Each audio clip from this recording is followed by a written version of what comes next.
For a conversation about the stakes of the 2024 election, please welcome political strategists Karl Rove and David Axelrod. And here to guide the discussion, please welcome Atlantic staff writer Elaina Plott Calabro.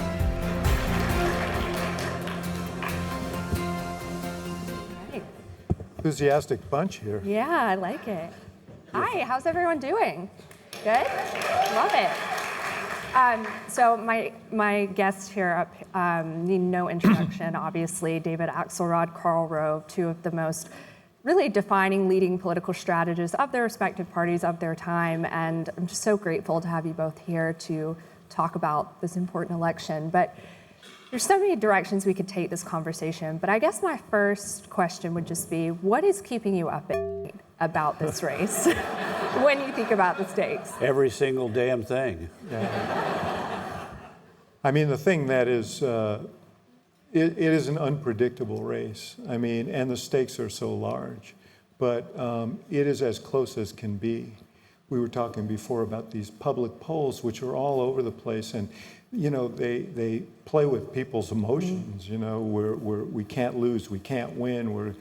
But the truth is, it's very, very close, and we don't even know what will tip the scales. We were talking about the fact that elections can, you know, we just saw what happened in North Carolina with a governor's candidate down there. We've got a potential broader war in the Middle East. There's so many things that can happen that you can't count on if you're running a campaign. You can't predict, but you know it's going to have an impact. So you're saying if you were running Mark Robinson's campaign, you would not have predicted the opposite? If I were running Mark Robinson's campaign, I would jump off a bridge. And y'all, I'm not going to explain really the context there. I leave that to you and Google. I'm not going to discuss it here. But I'm glad you mentioned, you know, the unpredictability in terms of what will tip the scales, because I've thought a lot recently about, do endorsements really matter anymore? Do, you know, with the exception, of course, of Joe Biden's debate and how that monumentally changed the race, do you think we're in a moment where Kamala Harris and Donald Trump debating actually will inform or move voters at this point? Yeah, look, the race is so narrowly divided that, yeah, look, 13% of people say Taylor Swift would cause them to support Harris. 13% is a big number when the divide between the two is, in the Real Clear Politics average, she's up by 1.9%, and in the 538 average nationwide, she's up by 3.3. So if you could affect 1% of the electorate, particularly if they happen to be 1% of the electorate in Pennsylvania, Arizona, you know, Michigan, Wisconsin, North Carolina, Georgia, Nevada, that's a big impact. And that's why one of the reasons why it's so unpredictable is he has a high floor and a low ceiling, and the enthusiasm for her is off of the charts, mainly as a sense of relief. I was at the Democratic Convention, which is sort of like Satan going to the First Baptist Church. But it was, I say it's my fifth convention, Democratic Convention, and there was I held his pitchfork. Yeah. At the Republican convention, I held his. But there was a palpable sense of relief at the Democratic convention. They all knew instinctively in their gut that they were going to lose if it was Joe Biden, and now they had a chance to win. And so you've got an energized, you know, his base is more energized than hers is, but she's got more room to grow as she, you know, strengthens among Black, Hispanic, and young voters. But the number of people who are left up to grabs are primarily one of two universes: low propensity voters who are only now waking up to the fact that there is a presidential election.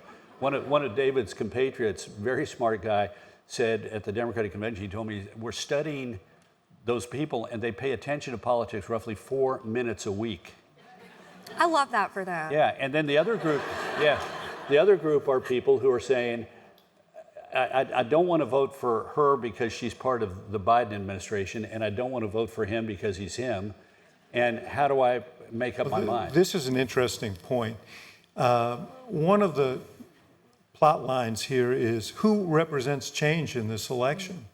And Trump is fighting hard to make her the status quo by making her an exemplar of the Biden administration and assigning the things that people don't like about Biden to her. And she's making him the incumbent and her building her race about turning the page on Trump and Trumpism,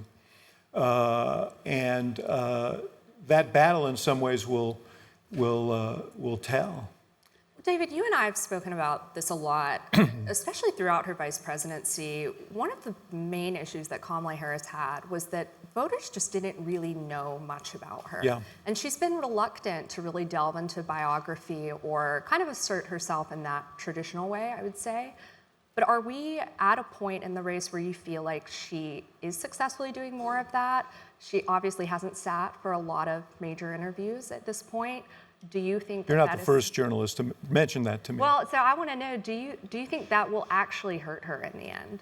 Look, first of all, no vice president is really well known.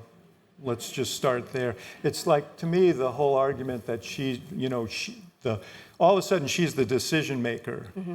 When you hear the Trump campaign tell the story, like nobody talks about the Pence years or the Quayle years or. Vice presidents are years. Yes. Well, the fact is he wasn't that known. Right.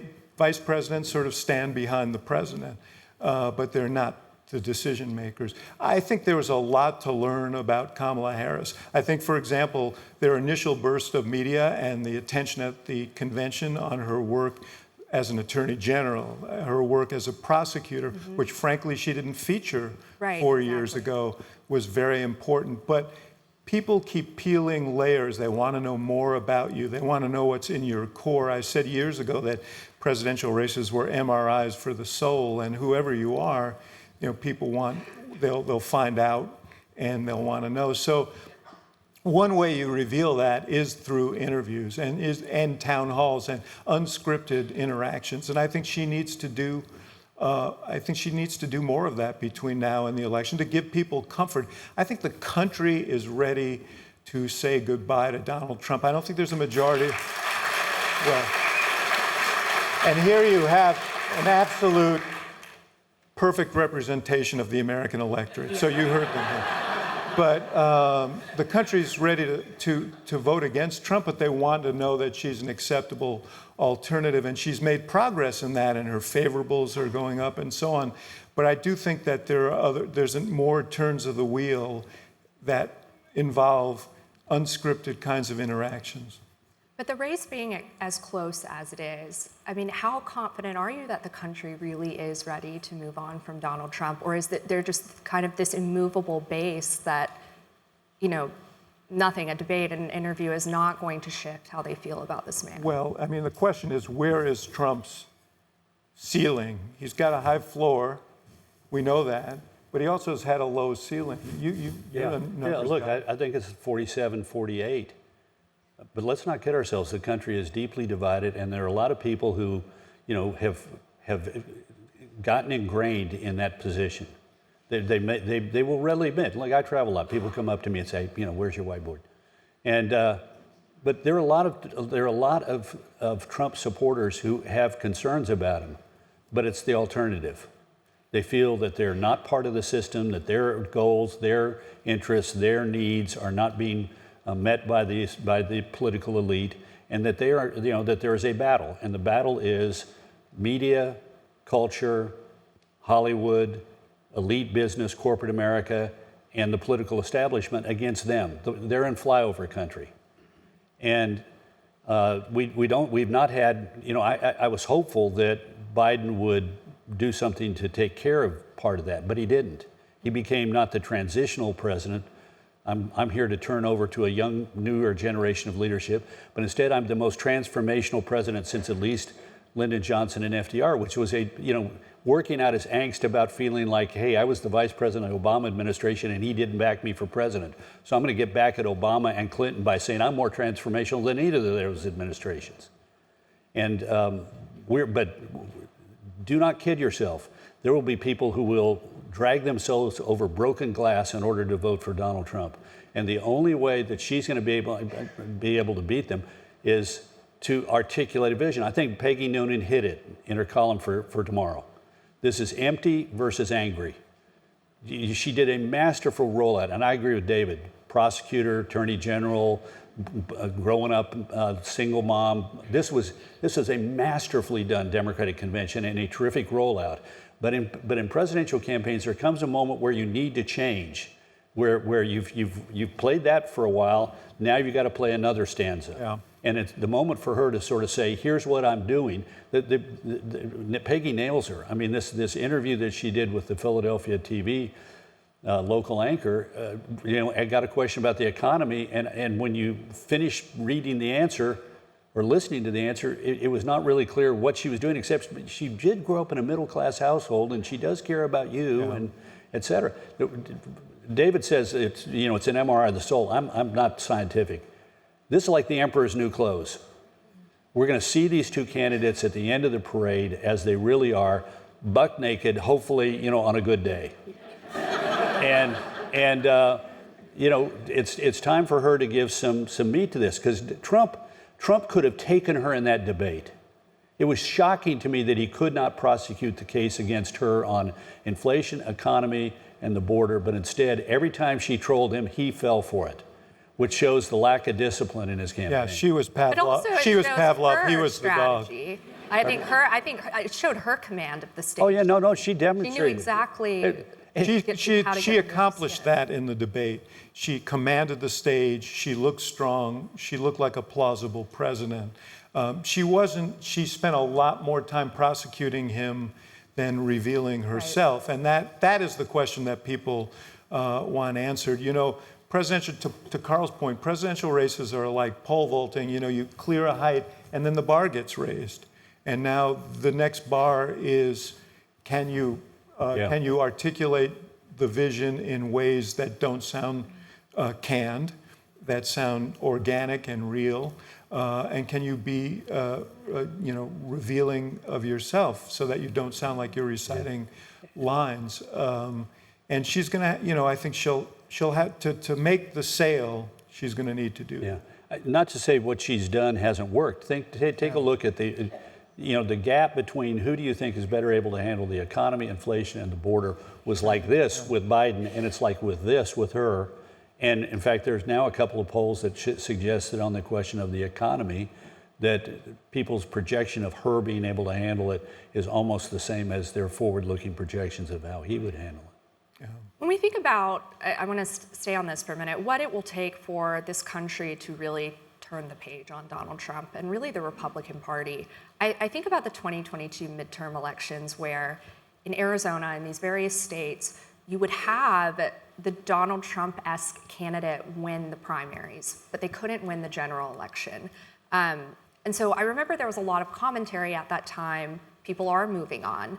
But what I felt that often glossed over was these candidates like Kari Lake are still winning their primaries. In some places quite handily. What is it going to take for Republican leadership to sort of move the primary electorate where they think the party should go instead of following it? Yeah, Karl, what are they going to do? It's 2-1. It's even. Look, I may be wrong about this, but let's assume for a moment that he loses. What's the future of the Republican Party going to be like? There'll be a battle. The good news for more traditional Republicans is that he's sui generis, which I know there are a lot of Latinists among the Atlantic crowd. He's unique. And who would follow him? Don Jr.? Right now he's busy maybe right now he's trying to figure out which girlfriend he actually has. But wow. Josh Hawley, J.D. Vance, you take those and match them up against a Brian Kemp or a Glenn Youngkin or a Tim Scott or, fill in the blank. And it's hard to see that they have anywhere near the ability to mobilize a populist movement that he has. This is about, remember, this is the guy who we saw on our television sets for years as The Apprentice, the head of The Apprentice, and the folk hero in New York, and the gigantic persona, and really a personality. I mean, what human being could go through what he has gone through and be standing on their own 2 feet? So give him credit. But I don't see the person that follows him, because look, he has no ideology. He has a couple of touch points, one of which he stumbled on. Coming down that stair he talked about, when he got down the golden escalator border, and tariffs, which he's long been on. But the rest of this stuff, everybody should have IVF.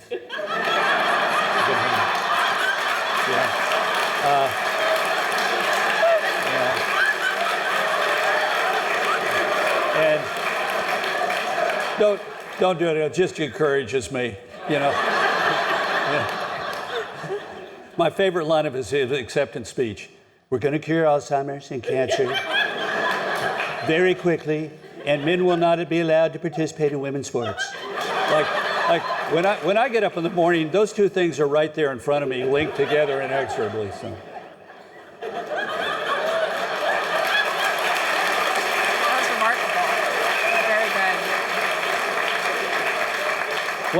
Want to hear my Bill Clinton? Here all week. Hillary's the most qualified person ever. She's more qualified than I was. She's just a marvelous individual. She'll do a fantastic job here. All right, I'm really going to shift the tone here to talk about assassination attempts and political violence. We were having such fun. Right. I have to get some, No. Got it. In the past week, we've seen a second apparent assassination attempt on Donald Trump. We have Michigan Governor Gretchen Whitmer coming to join this stage later. Guy in Alaska who got arrested for threatening Yes. to kill 6 Supreme Court justices. What does this say about where this country is at right now, culturally, politically, and what is it going to take for it to change? This is, I was horrified. Everybody should be by what happened in Butler, about the events of last Sunday. And I know, but we have to be honest about this. If you encourage and everybody, I know that Trump folks will say, well, you can't, blame the victim here. But the fact is that his rhetoric and his appeal has been tinged with permission structure for people. When you tell people that if we lose, you won't have a country anymore, and we saw it on January 6th.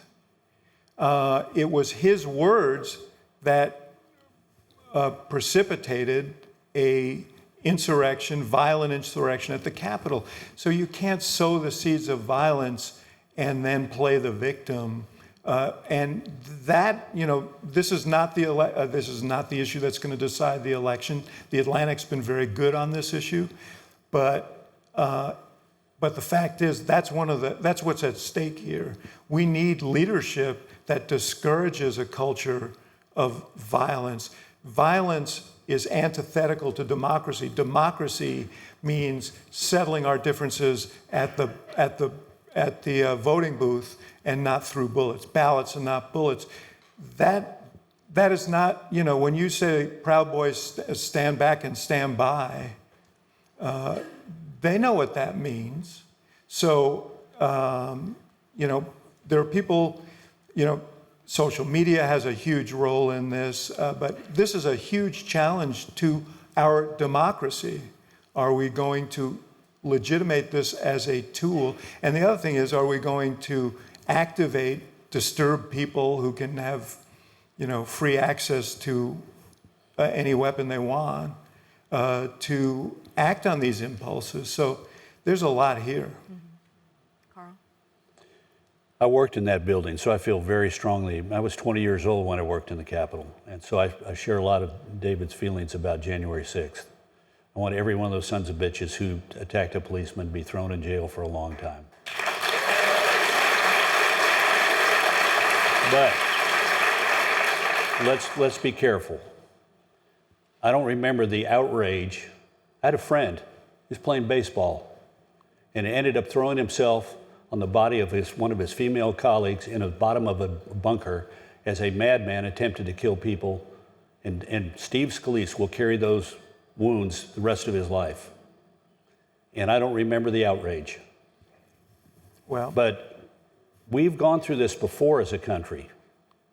And it wasn't a pleasant period. Everybody who was alive in November of 1963 knows when they heard about the news. And everybody remembers April 4th of 1968. And 6 weeks later when Robert Kennedy is killed.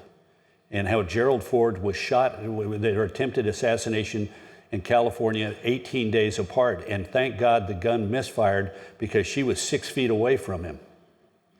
And we all remember, George Corley Wallace, not too many miles from here in suburban Maryland, getting shot 5 times when he ran for president in the Democratic primary in 1972 and came within 1.8% in the popular vote of the guy who won the nomination, George McGovern. And 2 months after he got inaugurated, Ronald Reagan being shot in this town, outside the Washington Hilton. And not just the violence aimed at our political leaders, but for in an 18-month period in 1972 and 73, there are 2,500 domestic bombings in the United States by radicals on the left aiming to disrupt the war. So we've been through this, and what happened is it required the country to try and find a way to come together and treat people with respect, mutual respect on both sides of the aisle, and it wasn't easy to do, and it took some time. But we do it because we're not tolerant of this.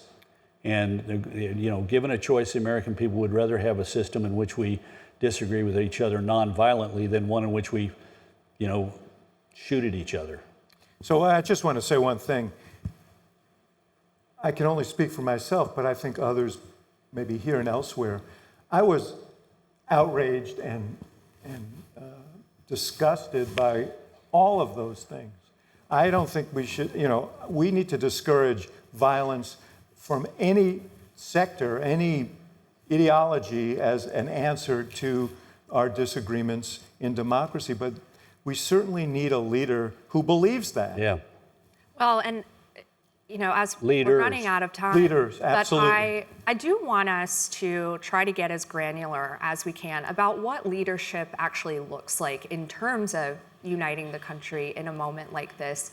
Because, let's talk about this responsibly. There are 2 presidential candidates, but there is one who does actively incite violence, as we saw on January 6th. If he is still captivating, again, one of 2 major parties in this country, do we have a shot at the sort of leadership or the country coming together? Sure. Don't bet against the American people having good common sense at the end of the day. We're going to have a fight, and somebody's going to win, and somebody's going to lose. And my sense is there will be people on either side. Look, I had to hire a lawyer in 2004 and 2005 because there were 2005 and 2006 because there were election deniers in 2004. They didn't storm the Capitol, though. No, they didn't storm the Capitol, but they tried to stop the re-election of George Bush, claiming that computers in Europe transferred 120,000 votes from John Kerry to George Bush. And 37 members of the House of Representatives, led by James Clyburn, bought that nonsense.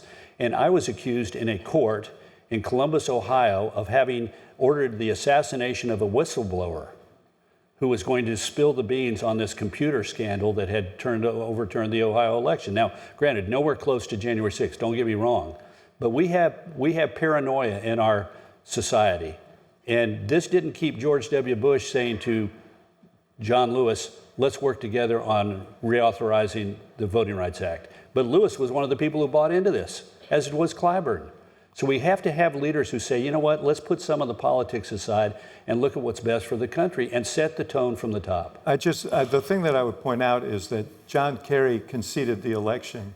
Yeah. Al Gore conceded the election.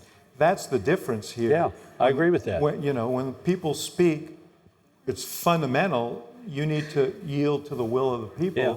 And go tell 37 House Democrats and Barbara Boxer that. I grant you, there's no equivalent to They knew they January weren't 6th. going to overturn the election. Yeah, well then, don't But the point is, the candidate conceded. Al Gore presided over the vote, the certification of the vote. We need that from our leaders. Yeah. What are you worried could happen if Donald Trump loses this election? Do we see January 6th redux, but worse? No, because this time around, everybody will be forewarned and forearmed. There's no way that there's going to be a January. I mean, they've already designated January 6th when the Congress will meet to receive the results of the Electoral College as a national security event, and so there'll be plenty of preparations. And you know, I also think the good common sense in the American people is not going to stand for it.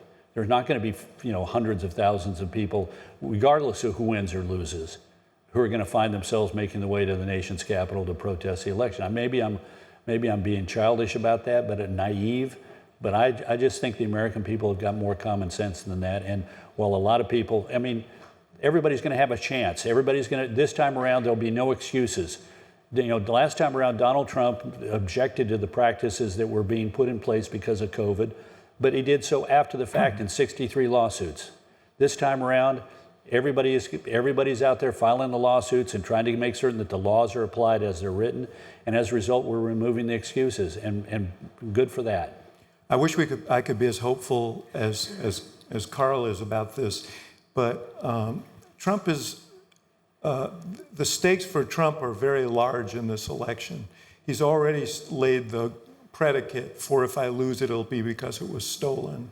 I mean, this is a guy who thinks he won the last debate. So he doesn't accept defeat. And the signals that he sends, are going to be important. I think in the main, the country will rally, but I'm worried about the people on the fringes and people who believe in him, who are not on the fringes, but believe in him as a leader. And if they're told they did it again, I do worry about that. And particularly because I think this is going to be another very close election. Well, on that, remarkably, I should have answered first and let no. Mr. Sunshine go second. No, but all of this He's such a loser, total loser. okay. In fact, both of them are. Rove and Axelrod, total losers, total losers. I do think both of you may have ruined your respective careers by speaking so highly of each other frequently. It's Chatham House rules. You can't tell anybody. Yes. Okay, yeah. It's okay for me, Outside but these not walls, for him. I hate the guy. Yeah. I'm glad We even to took end our wives on to Rome together. laughing. No. Very expensive. Thank you guys so much. This Thank was you. fantastic. Thank you. Thank you.